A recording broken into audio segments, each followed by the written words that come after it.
Hello, this is our senior seminar project for the Environmental Studies program. Our work is called Productivity and History of Beaver Brook. My name is Scanlon. I'm Gianni DeMasco. And I'm Samantha Cantone. The purpose of this project is to better understand the ecological productivity of Beaver Brook, as well as current and historic land uses near the brook. Understanding the health and ecosystem services of this brook is important if the community is to preserve this resource. We studied nutrient levels at 5 different sites along Beaver Brook. We analyzed samples for concentrations of phosphate and nitrate on 5 separate days. We filmed at our sites to collect data on the fish populations. We also collected information from land descriptions from the earliest European settlement of Keene, noting witness trees and their location. We used this tree species information to determine the land features of that time. And now we will talk about our results. For the nutrient results, Figure 2 shows that 3 Mile Swamp had the highest median concentration with highest max concentration of phosphate. This is shown as the orange bar on Figure 2. In Figure 3, this shows that Baker Street, which is the brown bar, had the highest max concentration, while Giffen Street, the green bar, had the lowest concentration of nitrate. Giffen Street also had the lowest median concentrations for both phosphate and nitrate. And day 3, the concentrations were higher than usual, and we believe this to be because of a rainstorm that happened the night before. And here are our history results. There were a total of 117 witness markers in the original survey records, 87 of which were stakes, with the remainder trees.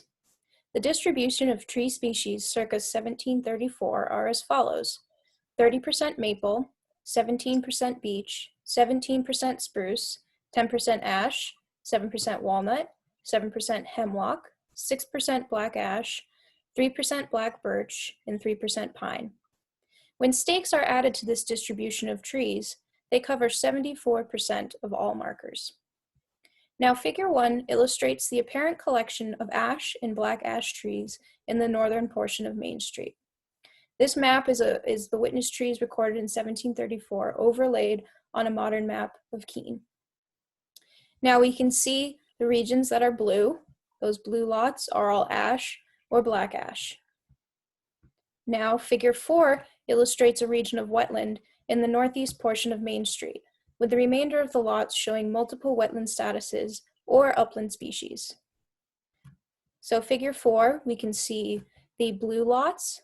Those are all wetland indicated lots. We also have the orange boxes, which indicate places where there were trees that, like a dry situation. Then we have the gray boxes that indicate areas with trees that have multiple wetland statuses, meaning we cannot totally determine whether that land was wet or dry. And we also have plotted the stakes on this map. Now we will go into our discussion. So for the nutrient discussion, there is a general rise in nitrate levels as the brook moves towards the city. This could be explained by runoff from farms or wastewater contamination that is entering the brook and then flowing down into the urbanized section. There is a higher concentration of phosphate in 3 Mile Swamp, which could be explained because the plants that are in the swamp can decompose and let off more phosphate.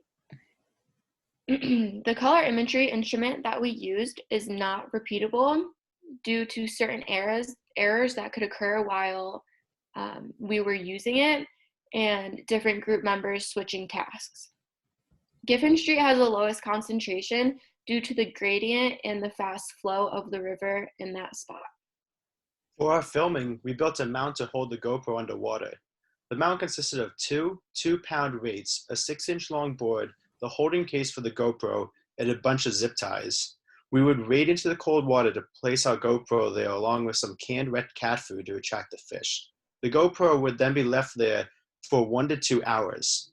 After filming, we would analyze the footage, looking for fish, then documenting which species we found. We filmed at each site 2 times, and we will continue to film throughout the rest of the semester. We will now go into our history discussion. So, due to the majority of plot markers being stakes, we can predict that there were fewer trees in these areas. These places with fewer or no trees may have been meadows or places where Native Americans had transformed the land. The original surveyors noted an ash swamp located near modern-day Water Street. You can see this labeled on Figure 1 and Figure 4. There is also a clear concentration of wetland tree species in this region, indicated by the blue boxes. We can surmise that this area was wetter than the surrounding areas. Figure 5 shows the 5 fieldwork sites that we sampled and filmed at. This map was created on Granite View, which is a GIS website used for creating maps with multiple layers. And Figure 6 shows a picture taken by Caitlin, and it shows Sam and myself collecting the water samples from Site 2, which was Beaver Falls. We will now go into our conclusion. Here are the nutrient and filming conclusions. These are some suggestions that we would like to give to future researchers that might be interested in doing this study. Find a more accurate sampling method, like an ion chromatograph, instead of color imagery. Consider having a consistent sampling schedule with the same amount of days in between. We did every Thursday, but sometimes the weather was not on our side, so we had to miss a day and make up for it. Also record the weather every day, since the weather affects the flow of the river. Especially after a rainstorm, do not sample the same day. Wait at least 2 days for the flow to slow down and the nutrients begin to settle again. The best time to film was during the morning and early evenings. This is when the fish were most active. This study is best designed for the warmer seasons. We had a big delay on filming because the brook was frozen over and we couldn't access the water. Our history conclusion. It would be valuable to revisit this research and collect data on which corner each tree or stake was located. This would further pinpoint regions of interest. And here are our acknowledgements. We would like to thank Dr. Thomas Rebler, Dr. Denise Birchstead, Charles Cogbill, Dr. Ashley Evanowski-Cole, and Keene City Clerk's Office for their help with our project. Thank you very much. Thank you.